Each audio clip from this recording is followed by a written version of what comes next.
Heroes and heroines ಎಲ್ಲರೂ ಹೇಗಿದ್ದೀರಾ? ಇವತ್ತಲ್ಲ ನೆನ್ನೆ ವೈಕುಂಠ ಏಕಾದಶಿ. ಸೊ ಮನೆಯಲ್ಲೆಲ್ಲ ತುಂಬ ಪ್ರೋಗ್ರಾಮ್ಸ್ ಇದೆ. ಬನ್ನಿ ನಿಮಗೂ ತೋರಿಸ್ತೀನಿ ಅಭಿಷೇಕಗಳೆಲ್ಲ ರೆಡಿ ಆಗ್ಬಿಟ್ಟು ಕೆಳಗೋಗೋಣ.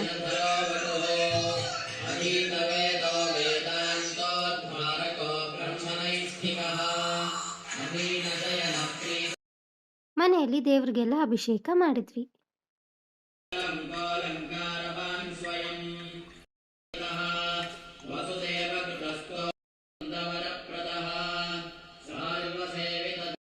ಎಷ್ಟು ಬ್ಯೂಟಿಫುಲ್ ಆಗಿದ್ದಾರೆ ನೋಡಿ.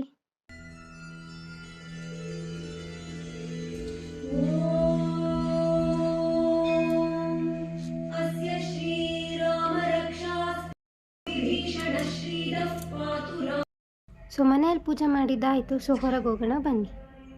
ಸೊ ಹೊರಗೆ ಹೋದ್ವಿ. ನಾನು ದೇವ್ರ ಪೂಜೆ ವಿಡಿಯೋಗೆಲ್ಲನೂ ನಾನು ವಾಯ್ಸ್ ಓವರ್ ಕೊಟ್ಟಿಲ್ಲ. ಬಿಕಾಸ್ ದೇವ್ರ ಸ್ತೋತ್ರಗಳು ಬಂದ್ರೇ ಆ ವೈಬ್ ಮ್ಯಾಚ್ ಆಗೋದು ಅಂತ ಅನ್ನಿಸ್ತು. ಸೊ ಅದಕ್ಕೆ ಅದು ಹಾಗೆ ಬಿಟ್ಟೆ, ನಾನು ವಾಯ್ಸ್ ಓವರ್ ಕೊಡ್ದಿರ. ಸೊ ವೈಕುಂಠ ಏಕಾದಶಿ ಆಗಿರೋದಕ್ಕೋಸ್ಕರ ಎಲ್ಲ ದೇವಸ್ಥಾನಗಳು, ವೆಂಕಟರಮಣ ಸ್ವಾಮಿ ದೇವಸ್ಥಾನಗಳು ಬಹಳ ಅಂದರೆ ಬಹಳ ರಶ್ ಇತ್ತು. ರಶ್ ಪೀಕ್ಸ್ಗೆ ಅಂತ ಅಂದ್ಕೊಳ್ಳಿ. ಸೊ ಯಾರಿಗಾದರೆ ಹೋಗೋಕ್ಕಾಗಿಲ್ವೋ, ಈ ವಿಡಿಯೋ ಮುಖಾಂತರ ನೀವು ದೇವ್ರ ದರ್ಶನ ಮಾಡ್ಕೊಳ್ಳಿ. ನಾವು ನಮ್ಮ ಮನೇಲಿ ಅಭಿಷೇಕ ಎಲ್ಲ ಮಾಡಿದ್ದೀವಿ. ಸೊ ಅದಕ್ಕೆ ವಿಡಿಯೋ ಕೂಡ ಹಾಕಿದ್ದೀನಿ. ಸೊ ನಿಮ್ಮ ಕೈಯಲ್ಲಿ ದೇವಸ್ಥಾನಕ್ಕೆ ಹೋಗಿಲ್ಲ ಅಂತಂದರೆ ಇದೇ ವಿಡಿಯೋಲ್ಲಿ ಕಾಪಾಡಪ್ಪ ಅಂತ ಹೇಳ್ಬಿಟ್ಟು ನೀವು ಮುಕ್ಕೊಳ್ಳಿ. ಎಲ್ಲರಿಗೂ ಒಳ್ಳೆಯದಾಗಲಿ. ಸೊ ನಾವು ಆಲಂಬಗಿರಿ ಅಂತ ಹೇಳ್ಬಿಟ್ಟು ಒಂದು ಟೆಂಪಲ್ ಇತ್ತು, ಅಲ್ಲಿಗೆ ಹೋದ್ವಿ. ಗೈಸ್ ರಶ್ ನೋಡ್ಬಿಟ್ಟು ಲಿಟ್ರಲಿ ಆಗಲ್ಲ, ನಮಗೆ ದರ್ಶನ ಪೀಸ್ಫುಲ್ ಆಗಿರಲ್ಲ ಅಂತ ಹೇಳ್ಬಿಟ್ಟು ಸರಿ ಆಯಿತು ಅಂತ ಹೇಳಿಬಿಟ್ಟು ಆಲಂಬಗಿರಿಯಲ್ಲಿ ತುಳಸಿ ಮಾಲೆ ತಗೊಂಡು ಇಲ್ಲಿ ಇನ್ನೊಂದು ದೇವಸ್ಥಾನ ಇತ್ತು, ತುಂಬ ದೂರ, ಆಲ್ಮೋಸ್ಟ್ 1.5 to 2 hours ಜರ್ನಿ ಮಾಡಿ ಈ ಟೆಂಪಲ್ಗೆ ರೀಚ್ ಆದ್ವಿ. ಇಲ್ಲಿ ತುಂಬ ಪೀಸ್ಫುಲ್ಲಾಗಿ ದರ್ಶನ ಆಯಿತು.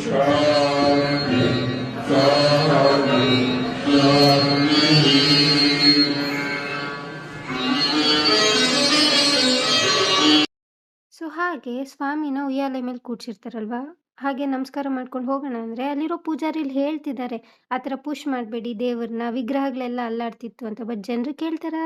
ಇಲ್ಲ.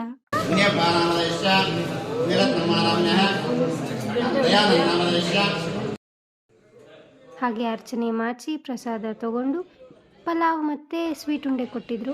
Done for the day. ಒಳ್ಳೆಯದಾಗಲಿ. ಬಾಯ್, ಟೇಕ್ ಕೇರ್.